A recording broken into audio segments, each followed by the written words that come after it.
ఉన్నటువంటి ఆ బుద్ధి శక్తిని అనే ఈ యొక్క బుద్ధుడట. అటువంటి బుద్ధుడికి సంబంధించినటువంటి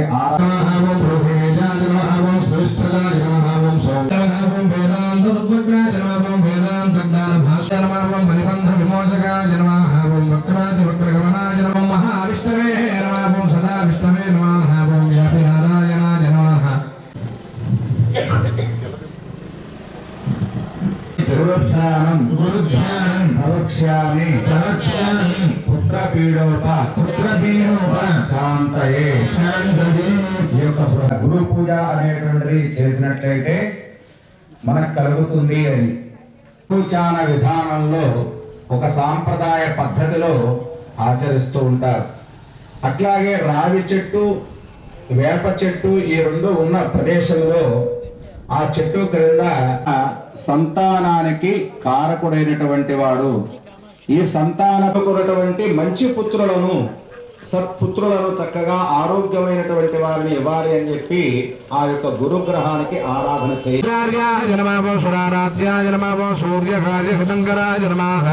ఓం గీర్వాణ పోషకాయ నమః, ఓం ధన్యాయ నమః, ఓం గీష్పదజే నమః.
కమిటీ సభ్యులు కూడా ఆహ్వానించి వారికి ఉచితాసనాన్ని చక్కగా ఇచ్చారు.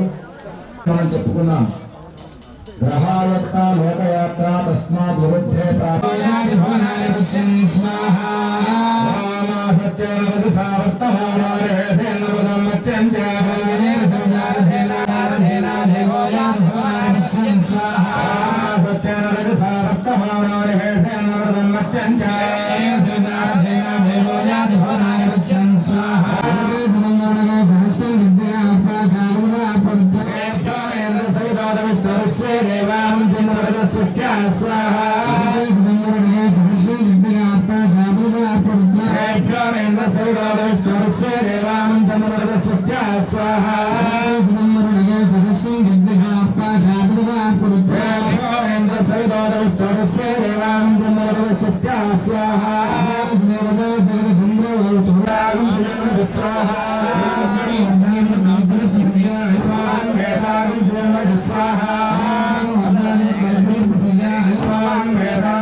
నాకు మా అమ్మ నాన్న గుర్తుగా ఏదో మంచి పని చేయాలని అనిపించింది. అందుకోసం చెప్పి నేను ఇక్కడికి వచ్చి వెంకటేశ్వర ఆలయానికి ప్లాన్ చేశాను. దీనికి ఇక్కడ అశోక్ కుమార్ గారు, బొల్లేపల్లి సత్యనారాయణ వాళ్ళిద్దరు సహకారాలు, వాళ్ళ అండదండలు నాకు ఉండి వాళ్ళు నన్ను ముందుకు నడిపించారు. తర్వాత మా మేనత్త మనోడు కృష్ణయ్య అని ఉన్నాడు, వాడు వచ్చేసి ఇక్కడ స్థలాన్ని అది అందించి ఇచ్చేశాడు. తర్వాత ఇక్కడ మా అన్నయ్య కొడుకు అనిల్ ఉన్నాడు, వీళ్ళంతా కలిపి ఇచ్చేశారు. ఇంకా విగ్రహాలు అవన్నీ కూడా ఒక నెల రోజులు, ఈ నెలాఖరు నెక్స్ట్ మంత్కి వస్తే అప్పుడు విగ్రహ ప్రతిష్ఠ. ఈరోజు కార్యక్రమం శాంతి హోమం అని చెప్పి చేశాము. శాంతి హోమం అని చెప్పి వాళ్ళు చేసి చాలా మంచిదన్నారు. అందుకని చెప్పి ఈరోజు శాంతి హోమం చేశాం. ఈ శాంతి హోమానికి అందరూ వచ్చి పురప్రముఖులు అందరూ వచ్చి మాకు ఆశీర్వాదం అందించారు. అందరికీ మా కృతజ్ఞతలు, హృదయపూర్వక కృతజ్ఞతలు. ఇంకా ముందు ఇలాంటి కార్యక్రమాలు ఈ ఆలయ ప్రాంగణంలో బోల్డని జరిపించాలని అందరూ అండదండాలని మనసా వాచా కోరుకుంటున్నారు. ఈరోజు కొత్తపట్నం బస్ స్టాండ్ నుండి దసరాజపల్లి వెళ్ళే రోడ్డు లక్ష్మీపురం ఏరియాలో నిర్మాణంలో ఉన్నటువంటి శ్రీ పద్మావతి గోదా సమేత శ్రీ ప్రసన్న వెంకటేశ్వర స్వామి దేవస్థానం ప్రాంగణంలో విశ్వశాంతి కొరకు బొల్లేపల్లి సత్యనారాయణ గారి ఆధ్వర్యంలో మహాశాంతి యాగం పేరిట ఒక పెద్ద హోమ కార్యక్రమాన్ని నిర్వహిస్తున్నాము.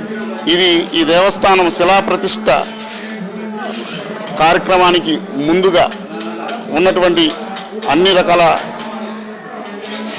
విషయాలని, ఏదైనా ఇబ్బందులు ఉంటే వాటిని తొలగించేసి లోకశాంతి కొరకు మహాసుదర్శన యాగము, మహాశాంతి హోమము నిర్వహిస్తున్నారు. బాగా ఋత్వికులందరూ వచ్చి బాగా వేడుకగా ఈ కార్యక్రమం జరుగుతూ ఉంది. భక్తులందరూ కూడా దేవస్థానాన్ని సందర్శించి ఎవరైనా దాతలు ఉంటే దేవస్థానం నిర్మాణంలో భాగస్వాములయ్యి సహకరించవలసిందిగా కోరుకుంటున్నాం. ఓం నమో వెంకటేశాయ. ఈ ఆలయ ధర్మకర్త శ్రీ అబ్బూరి చంద్రమౌళి గారి దృఢ సంకల్పానికి తోడుగా భారతీయ ధార్మిక పరిషత్ గుంటూరు అధ్యక్షులు మాన్య శ్రీ బొల్లేపల్లి సత్యనారాయణ గారి ఆశీస్సులతో Guntur general hospital Natco cancer unit coordinator మరియు ఈ ఆలయ రూపకర్త శ్రీ ఎడ్లపాటి అశోక్ కుమార్ గారు మరియు మిత్రుల సంపూర్ణ సహకారంతో గత సంవత్సరం ఏప్రిల్ నెల 15వ తేదీన వేద పండితులు శ్రీ శ్రీనివాస దీక్షితులు గారి ఆధ్వర్యంలో శంకుస్థాపన గావింపబడిన శ్రీ పద్మావతి గోదా సమేత శ్రీ ప్రసన్న వెంకటేశ్వర స్వామి వారి దేవస్థానం 9 నెలల కాలంలో శరవేగంగా నిర్మాణం జరుగుతూ అతి త్వరలో విగ్రహ ప్రతిష్టకు సమాయత్తం అవుతున్న శుభతరుణంలో లోక కళ్యాణార్థం ఈరోజు పెద్దల సూచనల మేరకు మహాశాంతి హోమం అనే కార్యక్రమం నిర్వహిస్తూ ఉన్నాము. ఈ కార్యక్రమానికి మా ఆహ్వానాన్ని మన్నించి విచ్చేసిన పుర ప్రముఖులకు, రాజకీయ నాయకులకు, పెద్దలకు పేరు పేరున మా ధన్యవాదములు. అలాగే మాకు సంపూర్ణ సహకారంలో అందిస్తున్న మా కార్పొరేటర్ శ్రీ రమణయ్య గారికి, ఒంగోలు పట్టణ కార్పొరేషన్ వారికి, మన శాసనసభ్యులు శ్రీ దామచర్ల జనార్దన్ గారికి మా హృదయపూర్వక ధన్యవాదములు. ఇప్పటివరకు ఈ ఆలయ నిర్మాణంలో పాలు పంచుకుంటున్న ప్రతి ఒక్కరికి మా ధన్యవాదములు తెలుపుకుంటున్నాము. ఆలయ ధర్మకర్త శ్రీ అబ్బూరి చంద్రమౌళి గారు జన్మతః ఒంగోలు వాసి ఆయన గుంటూరులో స్థిరపడిపోయారు. మాతృభూమి ప్రేమతో మన ఒంగోలు పట్టణంలో ఈ ఆలయ నిర్మాణం చేయాలని సంకల్పించడం చాలా గొప్ప విషయం, ప్రశంసనీయం. ఈరోజు 7వ డివిజన్ వాస్తవ్యులు పెద్దలు గౌరవనీయులు శ్రీ అబ్బూరి చంద్రమౌళి గారు ప్రస్తుతం వారు గుంటూరులో స్థిరపడి ఉన్నారు. వాస్తవానికి వారు 7వ డివిజన్ కంపాలానికి చెందినవారు. వారు ఒంగోలు నగరం దశరాజపల్లి రోడ్లో ఉన్నటువంటి ఒక స్థలాన్ని, దశరాజపల్లి రోడ్లో ఒక స్థలాన్ని కొనుక్కొని ఆ స్థలంలో శ్రీ వెంకటేశ్వర స్వామి దేవస్థానాన్ని నిర్మించాలనే ఉద్దేశంతో వారు ఈ నిర్మాణానికి చేపట్టడం జరిగింది. అందుట్లో ఒంగోలు నగరంలో ఎక్కడా లేని విధంగా శ్రీ వెంకటేశ్వర స్వామి గుడిని అంత గొప్పగా నిర్మిస్తున్నారు.